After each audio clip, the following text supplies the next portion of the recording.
This week's episode of the Run, Eat, Drink podcast is brought to you by listeners like you. Head on over to patreon.com/runeatdrinkpodcast and subscribe today. Fans, founders, and insiders like you help us keep the Run, Eat, Drink podcast going, and we thank you for your support. This is Mevka Flesky, and you're watching the Run, Eat, Drink podcast.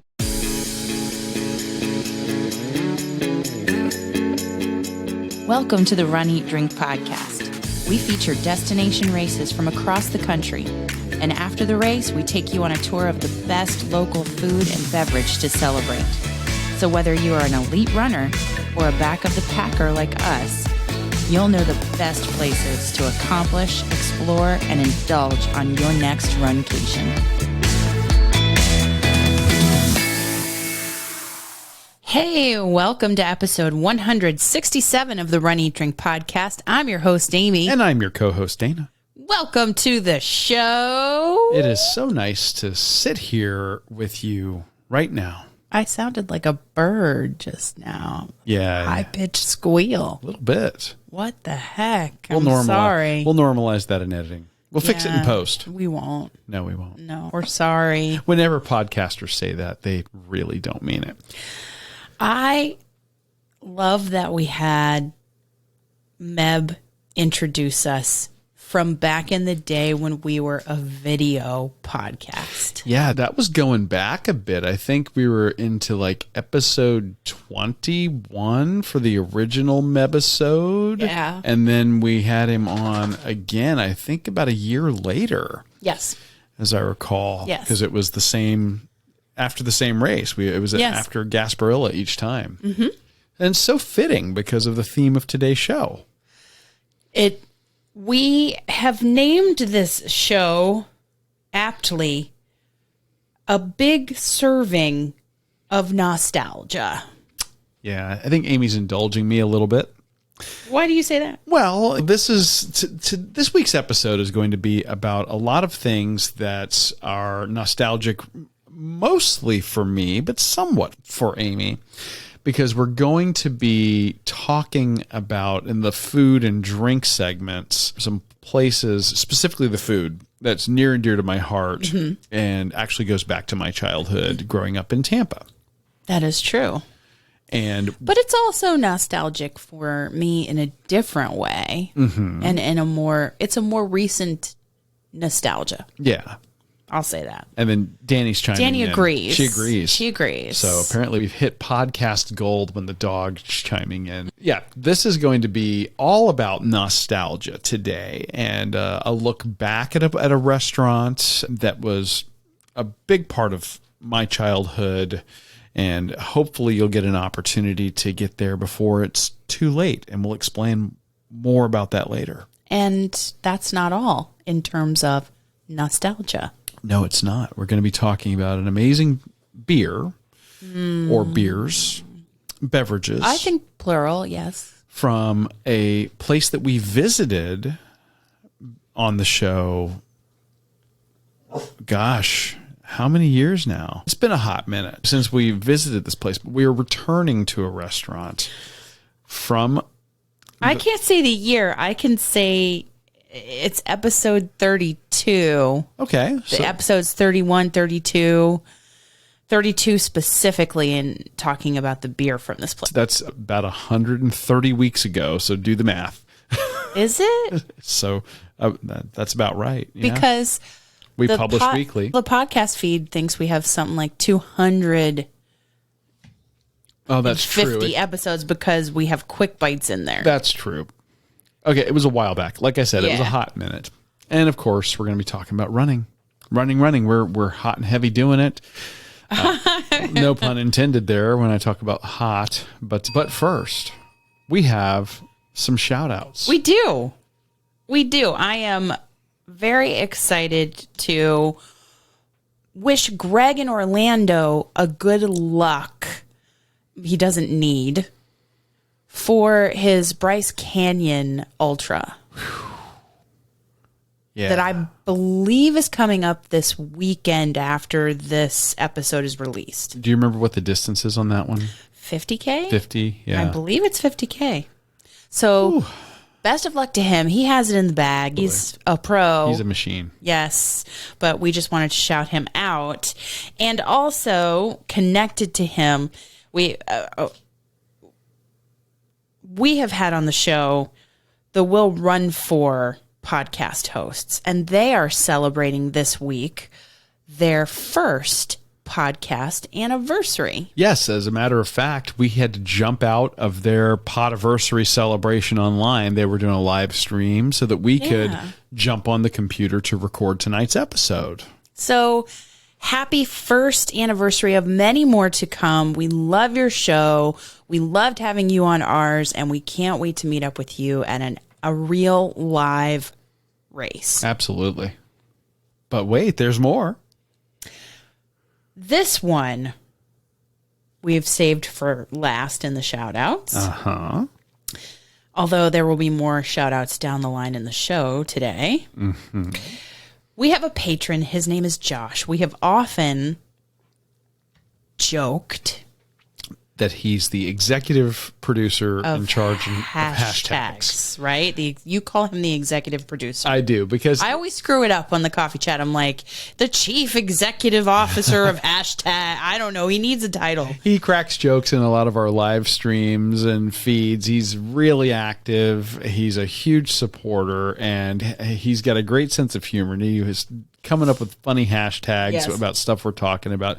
So when you hear us mention things like hashtag Therabeast, talking about Amy's therapist. He's come up with vacation hashtags for Jennifer Fink, come up with hashtags for Maria Miller. We joke about that. We got the opportunity to meet up. Yes. And it wasn't just like a random happenstance. Oh, this isn't the last one. There's one more. I'm sorry, but go ahead. What are you talking about? This is the last one. What? This is one more. There's one more shout out I don't want to forget. All right. Yeah. But no, we got to meet up with Josh. We got to meet up with Josh. And it wasn't an accident. No. He came down to see us. We've been talking about giving you guys excuses to come down to Southwest Florida. He took us up on it. He said, I'm coming to see you. And we got to hook up and have dinner and hang out for a couple of hours. At Nice Guys Pizza, one of our favorite places. We got to actually introduce him to one of our favorite spots and spend some time there and just connect. And it was just so much fun. And it was so great to see him in person. So just honored that he would do that. Yeah, absolutely. Absolutely. It was so touching and so much fun. And Josh, we loved hanging out with you. Thank you for coming down. Yeah. And I would say thank you for escaping the heat. I'm glad you could escape the heat, but you didn't. No. And I'm not convinced you didn't bring it with you. But it's that time of year down here anyway. There you go. Now, you said you had another shout out. Yes, I do. Another patron of ours is starting a new journey, venturing to a new destination and starting a new job. And I just wanted to say congratulations to John Schroeder and wish him the very best of luck in this dream job he is about to start. That's true. Hopefully he'll get settled and provide us some updates so we can hear how that is going. Yeah. But I have no doubt, knowing John, it's going to be amazing. More to celebrate from our patrons later on. But let's get into the running portion of the show. It is the Run, Eat, Drink podcast, after all. Of course. We, this week, have some home-based updates. We do. We have this 5K program that you have been very diligently and being dedicated to as a runner. You're diligent, you're dedicated, you're taking our listeners who came to the show, maybe not for running, but for the eating and drinking portions of our show. Which, by the way, we totally understand that, and we love you for it. That's why we run. Absolutely. I mean, so don't feel like you're the odd person out. We get it. We're with you. We run to eat and drink. And those people who came to us, started to listen because of those reasons that we all love, and said, maybe I could get into this running thing. I want to know what it's all about. I don't know if I can do it. Maybe I can, maybe I can't. Yeah. Let me give it a try. And you decided to take them on a couch to 5K journey. I did. We are actually, as of recording, I just finished a live stream at 6 p.m. and it's now pushing 9 o'clock p.m. Eastern time. And I did the week 5, day 1 live stream of the running portion of this training program. Couch to 5K. The couch to 5K, easy 5K, whatever you want to call it. Yeah. Like I talked about in the live stream, this is really an opportunity to ease people in to the run, walk, run method and to make doing that 5K, that first 5K approachable and something that they're not going to be intimidated by or scared of. That's the main goal here. So in doing it, what I wanted to select was the most unobtrusive, least fearsome run, walk, run ratio I could find. And even still, I heard you talk about it tonight while I was listening to you on the drive home from work. I heard you say, if you don't want to run and you just want to walk the whole distance, do it. Oh, absolutely. The movement and getting out there and doing something for yourself is the thing. That's the whole point, is give people that opportunity to maybe try something they hadn't thought of doing. And maybe you are scared of the running part. And just so you guys know, I'm doing a 5-second run interval and a 25-second walk. And right now we're in, like I said, week 5, day 1. So we're starting the back half of this and we're going to be heading towards the 5K. And it's a 3-day-a-week program. And on Tuesdays and Thursdays, we're doing the quote unquote short runs. And that's usually about 20 minutes with a warm up and a cool down. And the warm up and cool down, you're walking. And during the run portion, the 20 minutes, you're doing the intervals. And then on the long run, that's the Saturday morning run. I get up. This is how dedicated I am. Getting up, and you too. You're getting up right there with me. Who, me? You. Yeah. You've been getting up every Saturday doing it with me. I guess. And I mean, that's the longer run. So the 2 short runs during the week are meant to build up your cardio a little bit for the faster part. Give you the ability to try the ratios in a shorter time frame at a shorter distance. Yeah, and then the long run builds up your muscle endurance, your total time on the road, you're getting your feet used to the pounding of walking for 30 minutes plus, depending on how long the run is. And the secret that we've been talking about, and for the last 5 or 4 weeks we have been doing, is that you don't even have to run on that run day. Nope. You can walk the whole thing. So we've been doing that. And part of it's because we've been blessed with some very nice Saturday mornings the last 4 weeks where it's been drier, cooler, just beautiful. And then the other part Want of it, to enjoy it. and yeah, we're literally just want to be outside and enjoy it where we're not sweating to Well, death. you can. And we have been also just wanting to let people know it's okay. Get out and walk it. Get that Saturday morning walk, get your blood flowing, have some coffee, and just get up and moving. What I was trying to bring home today with people is what you're going to see is that the progress you're going to make doing this program is slow and incremental, but it sneaks up on you. And after 8 weeks, all of a sudden you're like, look at that. Revelation. Yeah. Words. Yeah. So the progress sneaks up on you, but next thing you know, you're as faster than the goal that you set for yourself. And what we set at the outset of this was a very approachable pace. And we chose 16 minutes a mile because the idea was to prep a new runner for doing maybe the community 5K in their town. Sure. But maybe they were looking at wanting to do one of the Disney events later on. So you get started with that local 5K and then you work your way up to, I want to go do a Disney event when they come back. Which is exactly what happened to us in the beginning of our running journey. Our running career. Funny how that works. It's like I took inspiration from our past. Disney races are timed or have a upper time limit of 16 minutes per mile. Now, they don't really do it on their 5Ks. They treat their 5Ks as a fun run. It's nice and easy. The minute you cross from a 5K to a 10K, or the half or the full, that's when the time limits become a real thing. So making this a very approachable distance, being a 5K, and an approachable time limit of 16 minutes a mile, I want people to try it and do it and feel like, I could do this. I did a 5K. I could keep going.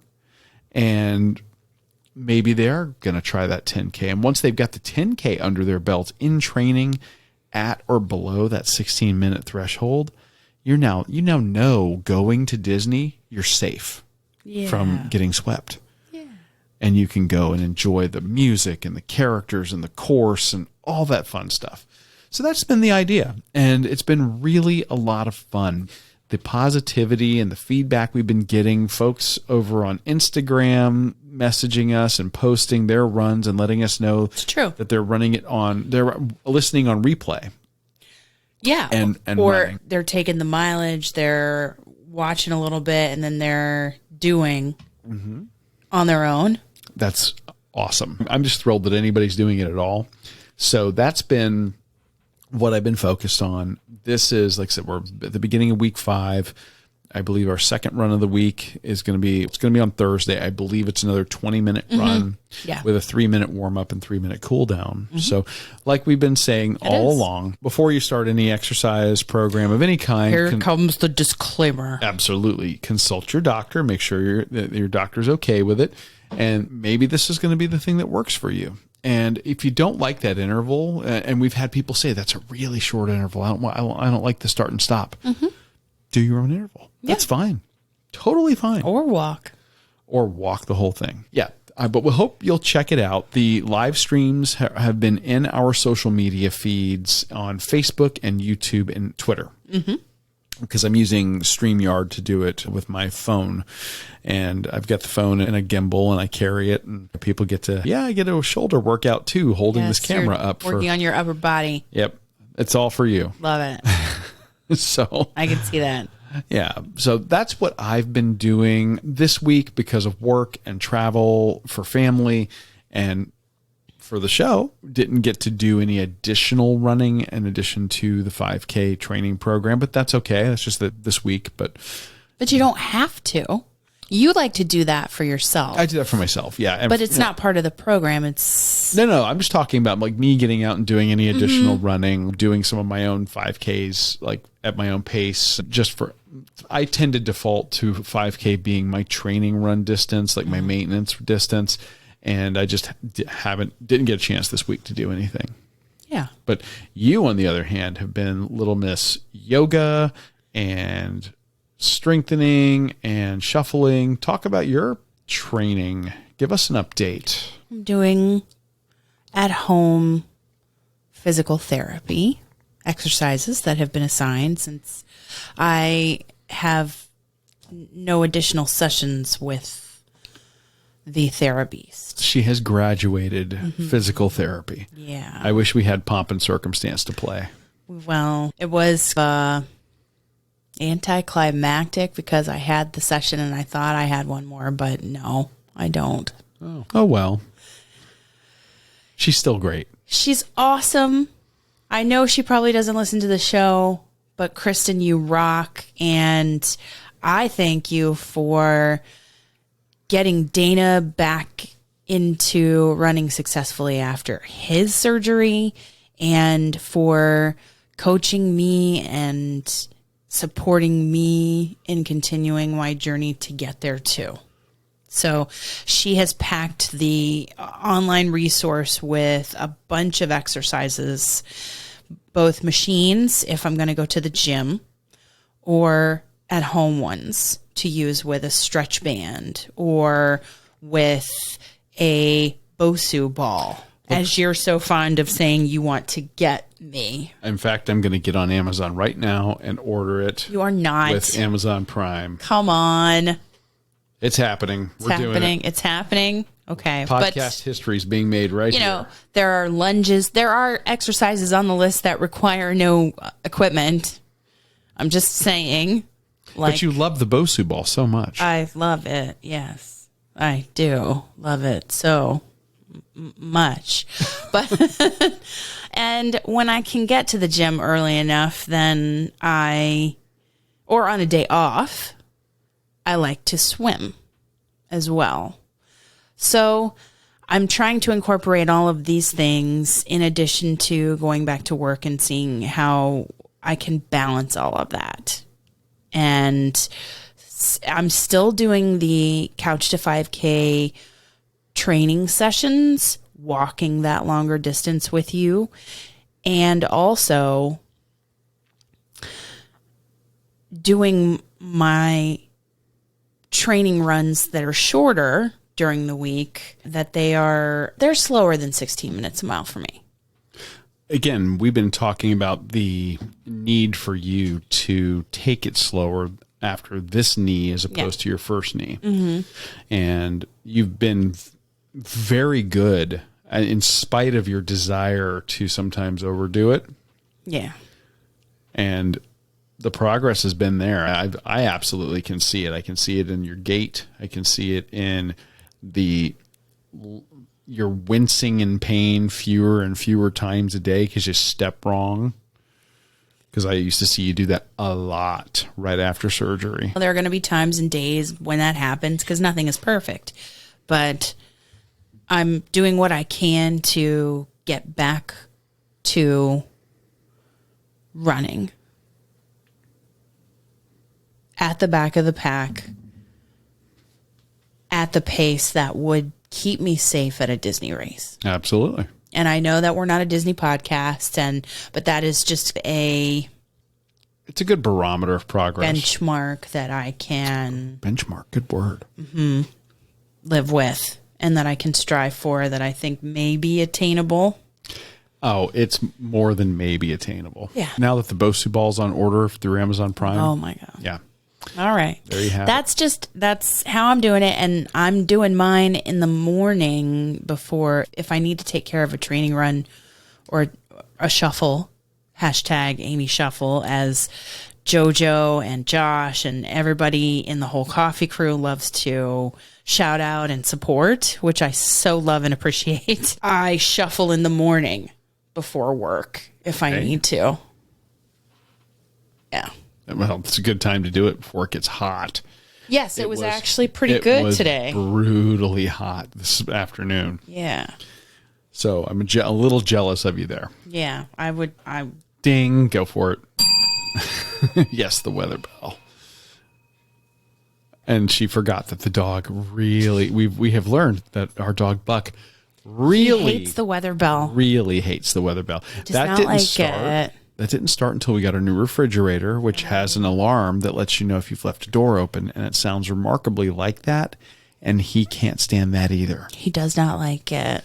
So you may hear some shuffling here in a minute. That's a 90-pound dog climbing into Amy's lap. Yeah, we'll see what happens. All right, so we've got the Easy 5K training program on Thursday for me. We've got pre-work shuffling for you. You're following along with the program. Mm-hmm. Are you going to try to squeeze in additional runs, or are you going to focus on the strength and stuff on the off days? Yeah, I'm going to focus. That's your plan? Yeah, because I also want people to know that you don't have to run every day. Oh, absolutely. In order to achieve this 5K goal or whatever goal you happen to want to achieve, what distance. That's a good point. That's a really good point. There are a lot of people that think that if they're going to take up running, it has to be an everyday thing. Mm-mm. Absolutely not. So, Good call. So, so that's my update. And then the long one on the weekend, I'm going to have to just get up a little bit earlier to achieve that. Okay. Yeah. So I won't be with you on the live stream. Work. Right. Yeah. I gotcha. So that brings everybody up to speed on the running. Yeah. But like we always say, a good bout of running does make us very hungry.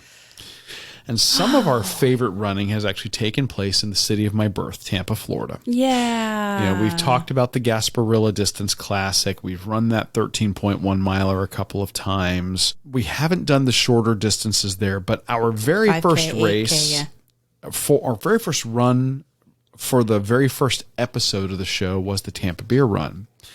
And it's very fitting. It's very fitting that if we're going to do something that's about nostalgia, we end up back home. We are approaching our podcast anniversary, much like the Will Run For folks are. So we got to figure, we still are working on what we're going to do for the podcast anniversary. We'll get back to you. Yeah, that's coming up. Yeah. But a couple of years ago, after the Gasparilla Distance Classic, we did visit this restaurant that we're about to talk about. And this is a place that's been open in South Tampa since 1978. Now, that's only... This is the first year we were in Gasparilla. This is when we visited. Not 1978, no. No. But this is when we visited that place the first year we did Gasparilla. Correct. I'm sorry. I was thinking out loud. Yes. So this place has been open almost as long as I've been alive. And this is... The reason that this came up and we decided to go back and revisit it was we are on a group text with our siblings, my sister and cousin, and we stay in touch and we text throughout the day, every day. And I think it was my cousin, yes, who sent us the text. She did. Of the story that ran, I believe, in the Tampa Bay Times, saying that Kojak's House of Ribs in South Tampa is going to be closing its doors this summer. And it was like somebody drove a knife in my heart, knowing that it was closing.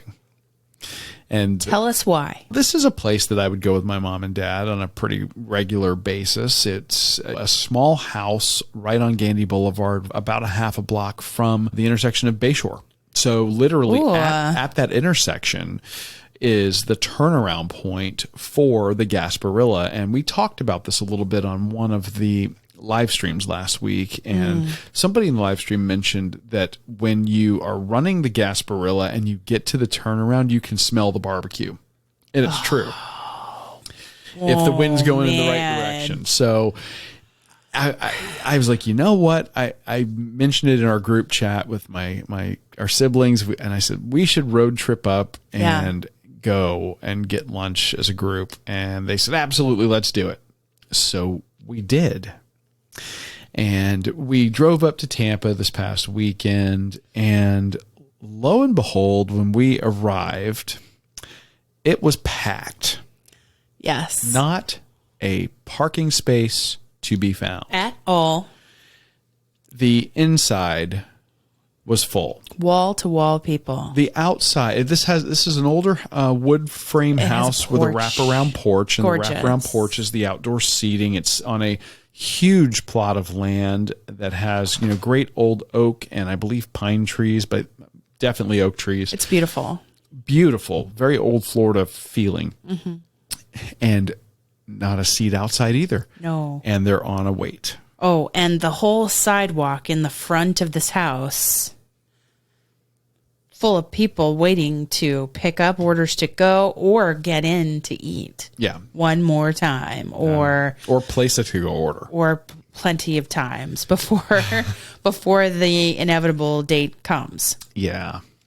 So we got on the list. We ultimately ended up getting in. The whole family ended up grabbing a corner table in one of the side rooms. And do you know that it was the exact table? They had put a couple of tables together to accommodate our party, but it was the exact table we were seated at when we went to Kojak's after Gasparilla. The first time we ran The first time I experienced it. And so that I could reclaim it, because I don't know that we've talked about it on this particular episode quite yet. No, not in this episode. No. We might have talked about it in a live chat or on a run or something. But at that weekend, we decided, okay, we'll run the half, and then right after we'll go eat, and then we'll go home. We're 2 hours south of Tampa. I have to work. We can't really stay over and explore and indulge and celebrate the next day. So we wait to the end of a very hot Gasparilla. Which, by the way, the Gasparilla Distance Classic is normally in February. And in Tampa. You can never plan for what the weather's going to be. No. It can be sunny, stormy. It can be freezing or sweltering hot. This particular year, it was sunny and hot. And like Dana will talk about on many a live stream, we've made every mistake in the book when it comes to running. Oh, absolutely. Including not monitoring and taking in the right hydration in very hot and humid temperatures. This is very true. Which happened to me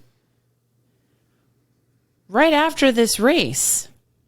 Right after this race, we got water. We got in the car. We went to Kojak's House of Ribs. We got this massive plate of delicious food. Everything smelled wonderful. And I barely made it through the video segment we filmed. What we learned that day is that not only should you monitor your hydration and water intake during hotter weather, but you should also not try to cure the symptoms of heat sickness with delicious slow-cooked barbecue. So, no.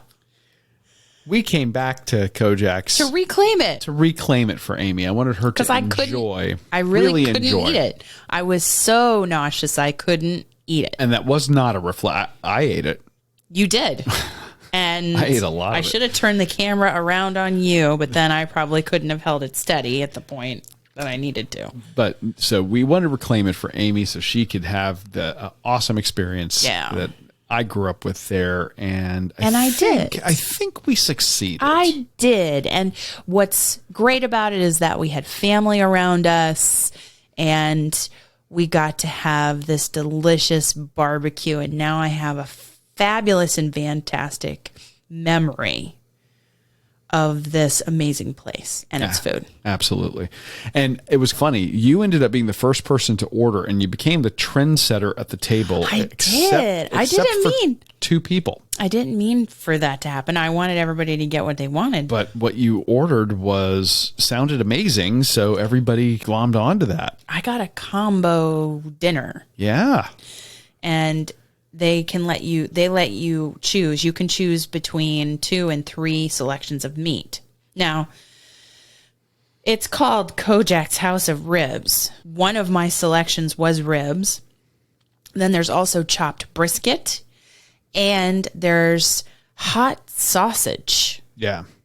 And it's specifically called hot sausage because it is spicy. Yes, it's done in like a kielbasa style, but it has its own unique spice blend in there, and it's got some heat. It's an attention getter. Yeah, maybe not scorpion hot, scorpion pepper hot. Come on. We could have put some of that sauce on it for you. We didn't have anything. Although I did notice, I don't know if you saw it. Thank goodness. Did you see it when we first walked in? They were taking orders for people to order hot barbecue sauce. Like the extra hot. The extra hot something. Their barbecue sauces are house made, and they were making extra hot barbecue sauce for people to take home. And they said, "Get your orders in now. This may be the last batch." So it was very sad to see, but I understand. Although I'll tell you what, with the amount of business they were doing, I would have been like, "Yeah, we're going out of business," and then all of a sudden, nope, never mind. And then 6 months later, we're going out of business. Oh, never mind. But they are truly. They are truly. They are truly. Somebody's bought the land. They're going to be. Yeah. They're going to be building some multi-family. So I had to get a variety of meat on the platter to try everything. And then I got coleslaw and potato salad. And I got the exact same thing. And that is so rare. Normally, Amy and we try to order divergent things, although she'll often regret it, saying I order better than she does. But you ordered exactly what I planned to order anyway. And really? Oh, yeah. I thought you were going to get all ribs. Now, all ribs. They're all ribs. Their rack is enormous. And I wanted. I thought you would be doing that and taking some home or something I thought about to freeze because they don't have sauce on them. And I know we haven't gotten to breaking down the whole platter, but I wanted to get a little sampling of everything. yeah. So that's what I like about these ribs is that they are cooked to perfection and they don't have sauce, and the house-made sauces are served on the table so that you can adequately sauce your ribs. So if I had it to do over, or if we were going back again, Which we could do. I would just get the ribs. Really? Yeah. Yeah. Now, everybody, if you can take spice, you should have that kielbasa kind of style hot sausage, hot smoked sausage, whatever, smoked hot sausage. Yeah. And the chopped beef brisket, because I think most people have in their mind when they think brisket, they think sliced brisket. Yeah, this is a totally different treatment of brisket that I think, I don't know that I've ever been to a barbecue place that's done brisket this way. This is much more akin to almost a sloppy Joe or a pulled, like you would expect a sauced pulled pork, barbecued pulled pork. It's a cross between the two. That's a perfect way to describe it. You can tell that from the photo in the episode artwork. And it's a sweet and tangy sauce, tomato based. I think it's sweeter. Yeah, but it's a different treatment for brisket than most people are accustomed to. Yeah. Yeah. So it depends on if you like that sweet and tangy kind of sauce, but the meat was perfect. Oh, I agree completely. So good. My mouth is watering. And then, like I said, well, we're looking at the photo here too. That doesn't hurt. The sausage was smoky and spicy, but the spice didn't really hit you until after you started to eat some of it. But as you're eating it, you can see the flakes of red pepper in it. This is a whole hog smoked sausage. It's a Georgia recipe that they're using. And you got such an amazing snap on the casing. That was great. I love that. And it was juicy and just had this great coarse ground mouthfeel to the meat, and the spice was perfect. It wasn't too salty, and then it just had this great kick of heat that built. Yeah, it did build. Now I could picture that on a big roll, like if you slice it in half long ways and then have it on the roll. Then it might not. I don't know. Depends on the bread that you choose. You're getting all fancy. I'm like, put it on a hot dog bun, and I'm simple. Okay, but I think then slicing it, you can see those specks of. Oh yeah. If you want pepper flake, and it's yeah. I think it would be less wieldy on a roll that way. Yeah, I agree with you. The star of the meat show here was the ribs. The ribs are in our portion. They give you 2 ribs in the portion. But I could have had a whole platter. Yeah, they give you really like basically 1 link of sausage cut in half, which is huge.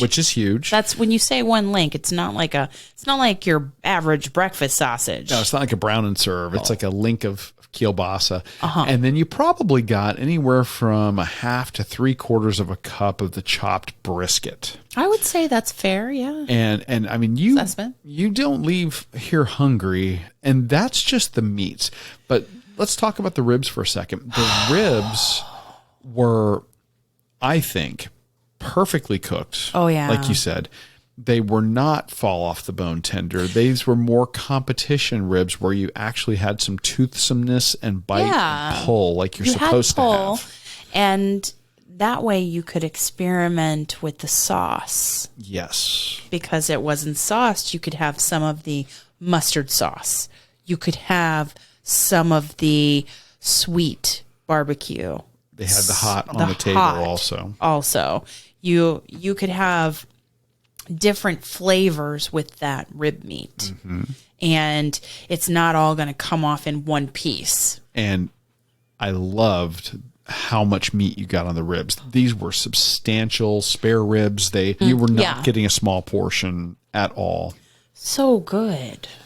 So good. So yeah, that was the star of the show. The chopped brisket for me is almost something you would do on a sandwich. Like I said, I mentioned a manwich or a sloppy Joe. But I think it would be like sloppy pieces. Joe. I think it's not ground. No. I don't want to give people that impression. It's chunks. It's big chunks. It's like chunky. But in sauce. Mm-hmm. And I don't know. It would be akin to eating a sloppy Joe. It would be, you would need some napkins and So now I know I checked the temperature here. I think I know you're more a fan of sliced brisket than the chopped brisket. Correct. But just so you know, if you're going to Kojak's, they don't offer sliced brisket. True. This is the only way to get brisket there. Get the ribs. Is what I'm telling you. Well, we're not saying don't get the brisket. If you're a fan of that kind of sweet and chopped brisket type of already sauced brisket, then go for it. But in terms of my palate, I could have taken a whole plate of those ribs and been happy. Yeah. I think that the platter hit every note. The brisket with the sweet sauce gave you the sweet notes you might be looking for. That's true. The ribs gave you the savory, true, the meaty, that umami. And then the sausage gave you that salty and the spice. Salt and spice. Yeah. Yeah. And the ribs gave you the smoke, the natural, that's the smoke that you long for when those ribs are done right. 100%. And then their sides are nothing to sneeze at either. I'm telling you. The potato salad it's a red potato with the skin on. Red potato with a skin on, but then they do it in a very southern, classic yellow mustard recipe that is, it just screams Southern cookout. It does. It does. It's incredible. I usually have white russet or Yukon Gold potatoes at Thanksgiving in my mother's classic Southern potato salad. And what did you think of this? This was a twist. This was a twist, and I liked it. I wasn't used to it. I didn't expect it. Right. But it was still so flavorful and just a different texture. I like it that way because those potatoes hold up. And it's not like a mashed potato salad. It doesn't become like a mashed potato salad. I see what you mean. Exactly. So you get you maintain better texture on the potatoes that way. So I'm a fan of that. Okay. And then the coleslaw was a traditional creamy mayonnaise based coleslaw with a little kick to it. That is nostalgia. Yeah. What I loved about it also was their sides were huge. Oh my goodness. You got an enormous portion of sides. Yeah. It's not just a little scoop. Plastic cup of here it is. No. That should be the beginning. It's like you said when you described the amount of the brisket, the chopped brisket, the coleslaw and the potato salad, those have got to be a good half cup or to more. 3/4 of a cup side. Absolutely. So good. And that mayonnaise and carrot and just slaw. So good. That was my favorite. That was my favorite of the two. Yeah.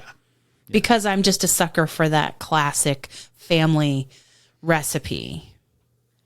And I know that you like the red potatoes in that potato salad. She doesn't even want me using Yukon Golds when we make potato salad here at home. I get chastised for my potato choices. So just so you know, this is how seriously this woman takes her potato salad it's tradition. It is tradition, and you don't mess with tradition. But also, I understand the power of.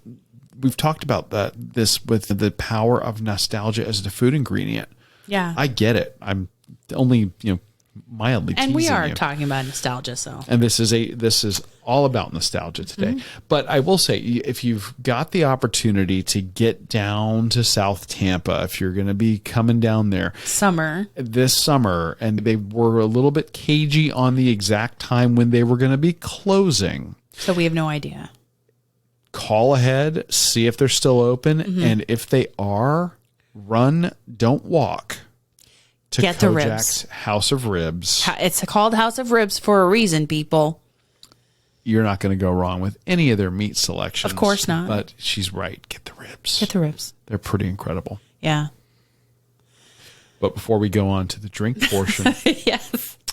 we do have to thank some people who have decided to help support the show and keep us going by becoming patrons. It's unbelievable to me every day. I just stop and think about it at least once a day, if not multiple times a day, how appreciative and how thankful, how grateful. I don't know all the synonyms to say.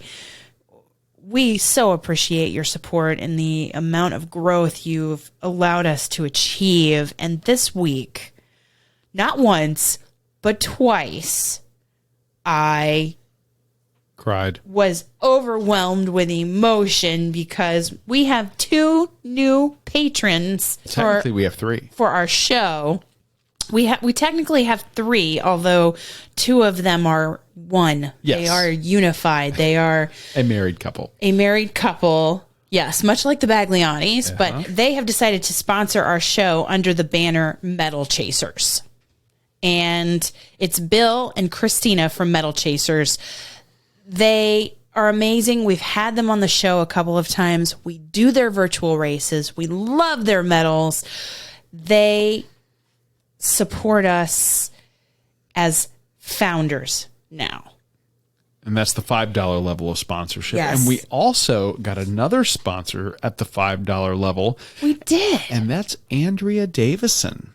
And we're so happy to have Andrea as a founder and to put her name in lights along with Metal Chasers up on runeatdrink.net, because that is a perk of the $5 level. It is. And she has been a frequent participant in your Couch to 5K program. Yes. And I am in your live streams. I'm so excited about that. Yeah. So I cannot thank you enough, Andrea, for doing that and for being a patron of the show. This is something we are so incredibly grateful. You guys just really have no idea. You help the show more than you're ever going to know. Your contributions each month are going to help us continue to grow and improve. And we're going to continue to try to do that in 2021 and beyond. And soon we're going to be bringing our return to live races to the show. And that's going to be because of you guys, because travel and lodging and boarding dogs and eating and all that adds up. And you guys are helping offset those costs of production. So if you head over to patreon.com/runeatdrinkpodcast, if you're interested in supporting us, we've set up currently 3 levels of monthly support: $2, $5, and $10. And each one of those gets its own special perks. And we're continuing to refine and add to. And Amy is still developing some additional sponsorship levels for those that are interested in going beyond. I'm a perfectionist, if you will. She is. Patrons get all of our patrons get a special thank you message from us. Insiders at the $10 level get a look behind the scenes. They get access to video footage and early access of very special interviews, cooking demos, exclusive tastings of favorite foods and beverages that may not have made it into the show. The show itself is always going to be free. Do not worry about that. But if you are interested in more content than what we're putting out just in the podcast and you want to support us long term, go to patreon.com/runeatdrinkpodcast. Check it out. Pick one of those levels and become a patron. Or if you're in the Podbean ecosystem, just tap on the reward button at the top of the Podbean app to become a patron. All of those levels with all the same perks are right there. You don't even need to leave the Podbean app. As always, we thank everyone for any and every way you've supported and you continue to support the Run Eat Drink podcast. So we're going to talk drinks. And again, we're in Tampa and we're talking nostalgic places. Amy and I have a special place in our heart for the Columbia Restaurant Group. We do. And this we've talked about the Columbia before. This is a world famous restaurant that began in Ybor City, which is Tampa's Little Havana. Yeah. And this is a place that I've been going to since I was 3 years old. And my first memory of going there, my parents walked me up to meet Liberace. And that's one of my first memories of dining there. And the place really hasn't changed that much in all those years. The building is classic. The food is incredible. And it's a family owned restaurant group. And they've been doing it since 1905. They've expanded over the years. So they started with the Columbia. They also have, of course, a restaurant we've talked about fairly recently on the show, Casa Santo Stefano. The newest addition, if you will. The newest addition to their family of restaurants. But one that we have had on the show a couple of times. Because we love it. Once just to feature the food.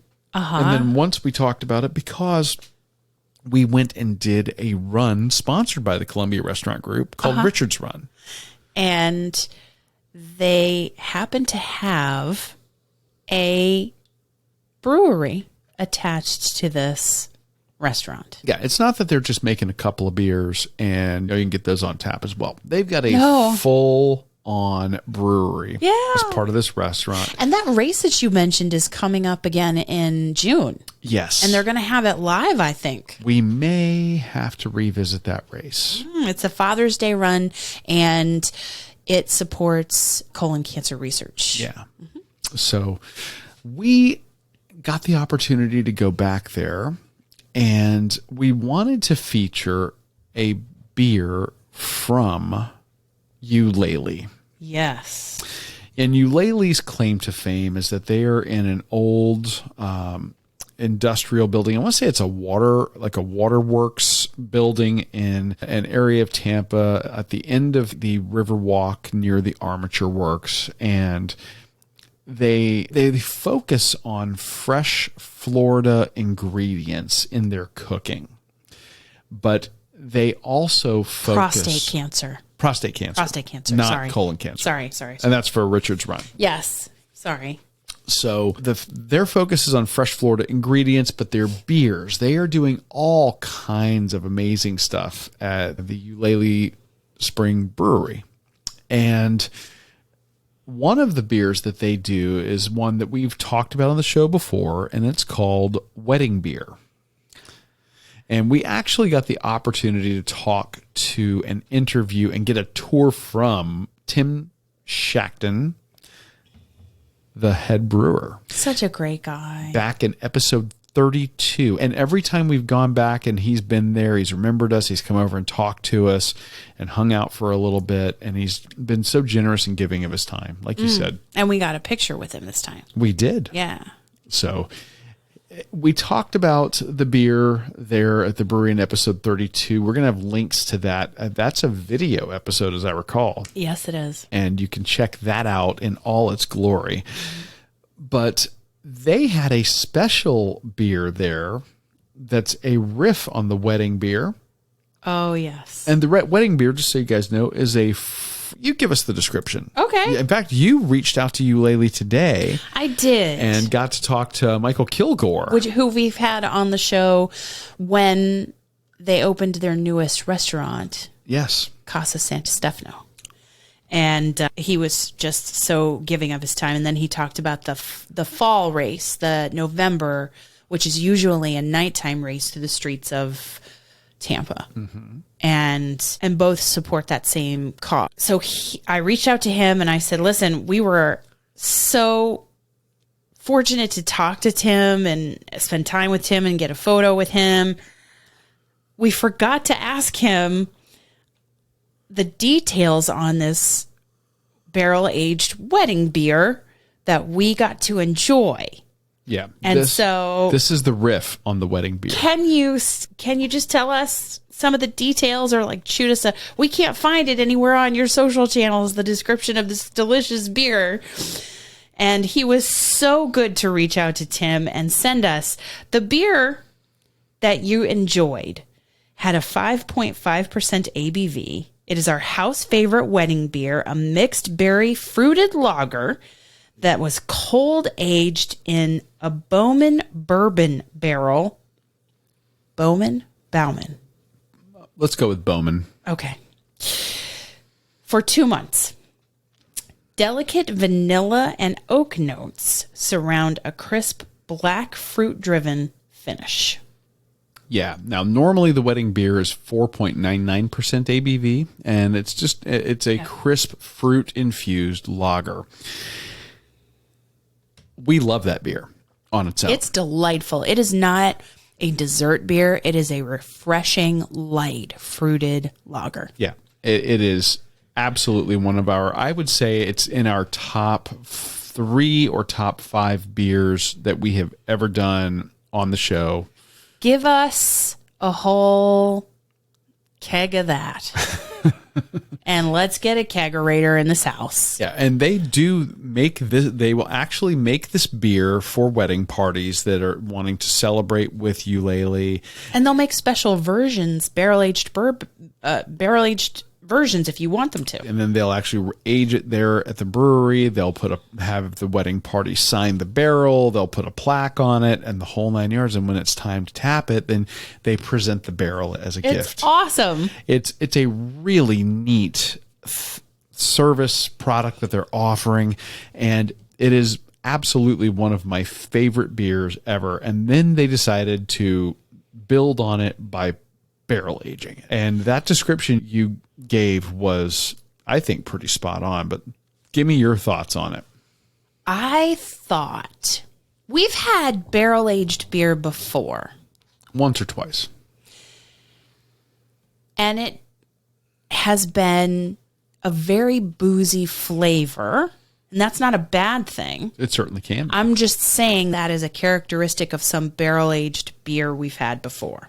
Depending on what type of barrel, if it's still a wet barrel coming from, maybe this is the first generation of its reuse. You don't know. You can get a really, really strong flavor profile off that barrel. Or how long.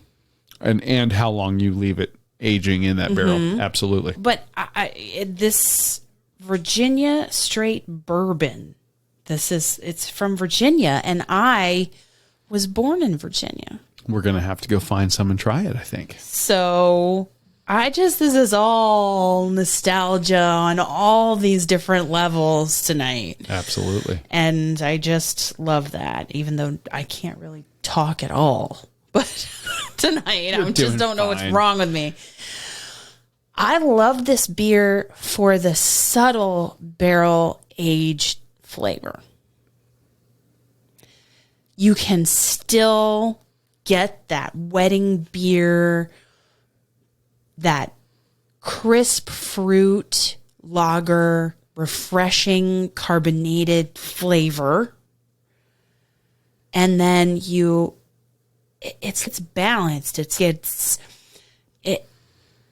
The barrel aging doesn't overpower the base beer. I just love that about this. It's like I would guess, I've never done it before, you need a very deft, experienced hand, talent, crazy talent to do this, because it's subtle, it's nuanced, it's awesome. That's what I thought. Anyway, you go. Well, I'd like to be able to argue with that or say it any better. Unfortunately, I can do neither. I think you hit the nail on the head. It picks up about 0.5% ABV from barrel aging, so it gets a little more alcoholic. A little bit. But not too much, though. Not too much. Yeah. But it, like you said, many times when you get a barrel aged beer, it picks up a good bit more than that 0.5%, and the flavor tends to be very boozy. And it is whatever you're doing, it tends to be very strong characteristics of vanilla or oak or caramel, the boozy characteristic, and then afterthoughts of whatever the base beer is. That's especially true in a lot of barrel-aged stouts, especially when you get into the higher proof barrel-aged stouts. This was the base beer, the wedding beer that we do love, which, like you said, it's not a dessert beer. It's not a very sweet beer at all. It's a lager. It's got this just wonderful crispness to it. Beautiful. Hints of the fruit. And then you get just a tinge of the barrel. Yeah. It's kind of like chocolate cake is really good. Chocolate cake with a little bit of vanilla extract added in the batter is just a little bit. Or just a hint of... Just a hint. Just a hint of espresso. Just a touch of like... Exactly. Yes. It just makes the flavors... Pop. Yes. And that's exactly what happens here. Like the salt and pepper of the beer. Yeah. And instead of making the barrel the star, they didn't do that. They made the barrel kind of elevate the other elements of the beer. And you don't see that a lot. It's so great. It ended up being a very drinkable beer, even in the hot weather, which we were having out there on their lawn. I wish we had a growler of it here at home. And they do growler fills straight from the horse's mouth. Yeah, I don't know if they would have done a growler of this because I'm sure it's a special small batch. That's a special release, but they do growler fills for their core beers. Yeah. And they have a number of amazing core beers. And you need like wedding beer in your life. There's also Hydration Station. There is Rusty's Red Ale. It's not just one style. Oh, no. That Tim and everybody who works on this beer does. And I think that you're 100% correct. And if you want to go meet somebody who's passionate about what he does, Tim, he'll check on tables every now and then. If you ask, hey, is the brewmaster every here? Now and then. He's there every time we're there. He'll come out and he'll talk to your table, and he'll get to talking and explaining the importance of the brewer working with the chef at picking ingredients and flavor profiles and relationship. Pairings. Yeah. And he means it. And it's just, they do such an incredible job there. We cannot say enough good. And this is a restaurant that you absolutely need to go check out for the food. We've certainly talked about the food before on the show. American inspired, fresh, Florida fresh ingredients. Yes. But their brewery is outstanding. It's outstanding, and I just think he expresses it so well in that video interview when he talks about the beer bringing everything closer, and he makes that gesture with his hands. Mm-hmm. And it's just the same with this version of the wedding beer. It just makes everything better. 100%. And it highlights everything that's good about the beer. I could not agree more.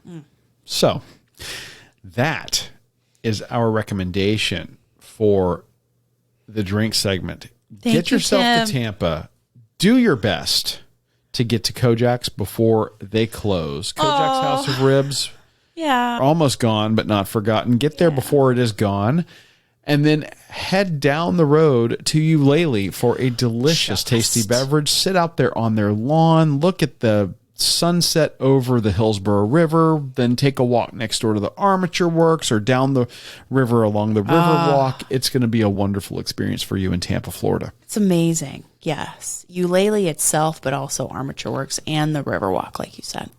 Next week, stay tuned for more fun with us, including a preview of our live race calendar. We are nailing down dates, times, and places. This makes me very nervous. That we're going to go run with you all out there in the Runcation Nation. Amy's Year of the 5K is underway. She's reclaiming it. Makes me very nervous to put it out there. I'm telling you. It's happening. We're doing it. Yeah. We are doing But it. there you go. So stay tuned. Let's see what happens when we talk about that. What we would like for you guys to do, we have been working very hard with our friends at Pure Creative Apparel. Amy has been on the phone and in text messages and smoke signals and whatever else with Pam and Ariel. Yes. Working on getting some new items up in our store.